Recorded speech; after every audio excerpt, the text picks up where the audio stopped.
Here's an interesting one. Number 3, standing armies shall be gradually abolished. Well, how's that working out for us? There's some interesting quotes in this section. Kant says, standing armies are the cause of wars of aggression that are intended to end burdensome expenditures.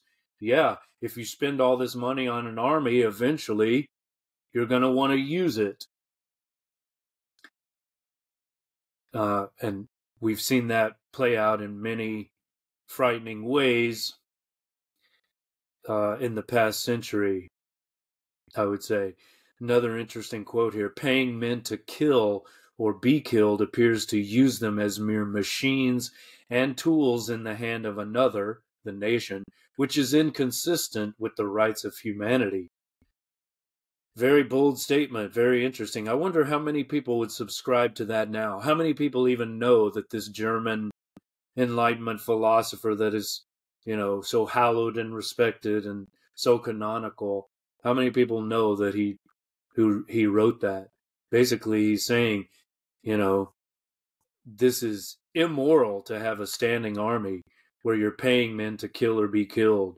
You're using them as machines and tools.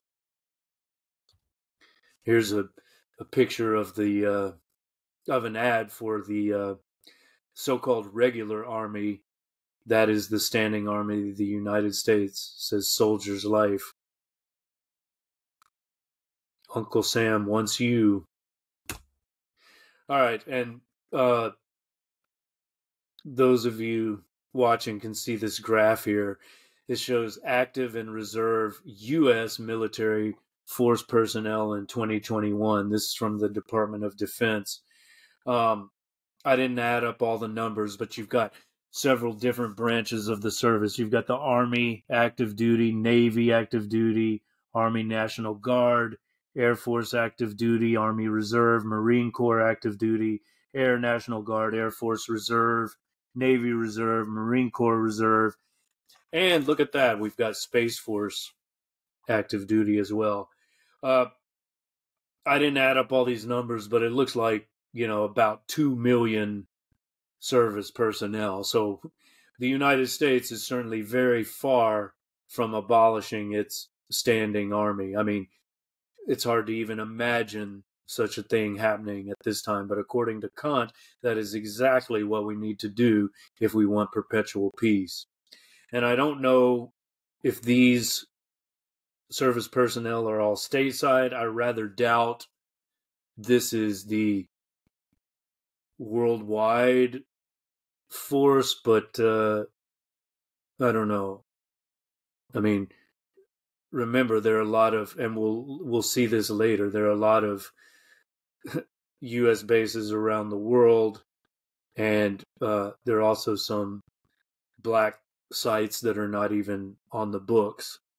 So we're very far from achieving that. And, the United States, of course, is certainly one of the worst offenders.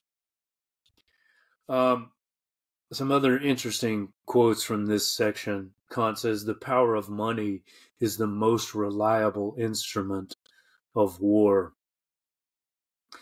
And the hoarding of treasure could be regarded as preparation for war that necessitates aggression. I'm reminded of a couple of song lyrics. Name that tune. This is the golden age, and gold is the reason for the wars we wage. You know that song? Let me know in the comments. How about this one? With, without. And who'll deny it's what the fighting's all about? Truer words were never spoken or sung